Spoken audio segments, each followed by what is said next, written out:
His name is Abdurehim Gheni Uyghur. He was born and raised in East Turkestan, which is an occupied country by Chinese Communist Party. His ethnicity is Uyghur. He lives in Soest, Netherlands with his wife and 3 children.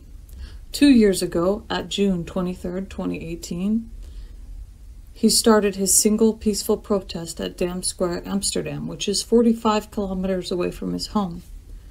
Today is the 2nd year anniversary of his protest. Since then, he has spent his every Saturday and Sunday at Dam Square, Amsterdam to protest against the anti-humanity crimes which Invader China did towards Uyghurs. Because Invader China has carried out ethnic genocide against Uyghurs and other Turkic nations in his homeland, East Turkestan, since 2017. Invader China cut off all his contacts with his beloved parents, relatives, and he is not known whether they are alive or not. China imprisoned his intellectual friends, colleagues, who are from all over East Turkestan.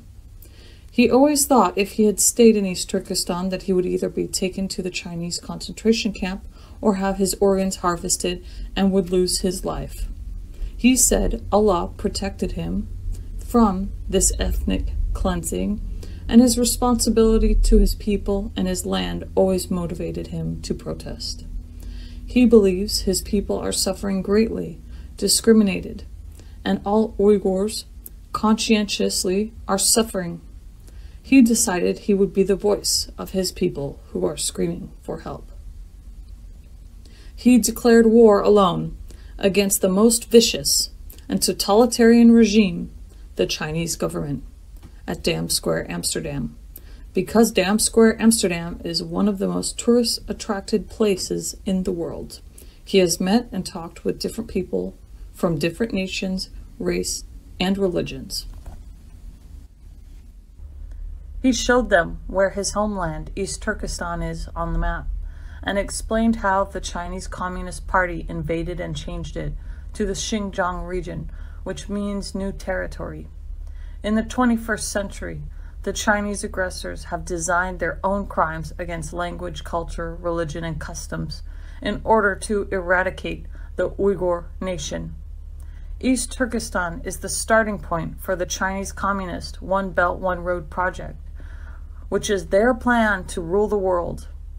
Abdurehim speaks to tourists with evidence about this.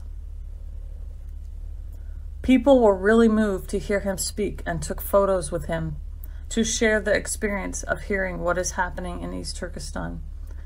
Many tourists and people he encountered asked him, how can we help the Uyghur people? Proponents of his case have been working to make the actual transcript of the statement available online. His image and voice combined with his Uyghur identity have spread all over the world because of the tourists he encountered. He attended an event on December 15, 2019 at the invitation of the Evening of Compassion for Uyghurs in Paris with all his information from Amsterdam, and he protested in front of the Eiffel Tower on December 16th through the 17th. He was also invited to attend the Uyghur Tent event organized by the World Uyghur Congress on February 24th through the 28th, 2020, in the Broken Chair Square in front of the UN building in Geneva.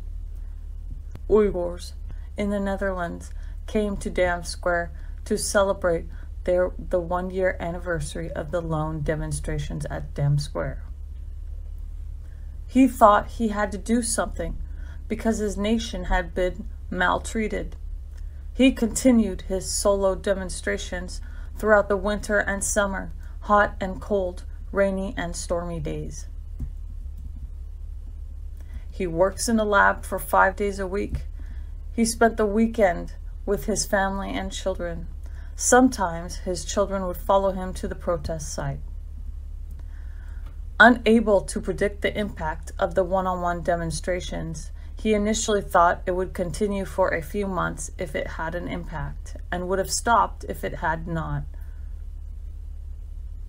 The effects of this peaceful protest gradually began to intensify, and he was determined to continue until the closing of the concentration camps and the release of more than 3 million Uyghurs. Unfortunately, he was forced to suspend his protest due to the coronavirus, which was spread from China, but he did not give up his will to protest alone, as his nation was under threat from the concentration camps and the Chinese coronavirus. He has not yet been able to contact his parents and relatives in East Turkestan, and has repeatedly written to the Dutch Foreign Ministry asking them to contact the Chinese government through diplomatic channels. The Foreign Ministry has received a letter from the Chinese embassy in the Netherlands, which has so far received no response. He repeatedly wrote a letter again. The Chinese embassy from the Ministry of Foreign Affairs did not respond to us. There was a response that we should speak again, but we could not put pressure on them. He has since been facing death threats and intimidation by the Chinese on the streets and on the internet since the protests began. But this has never failed to break his will to fight for his people.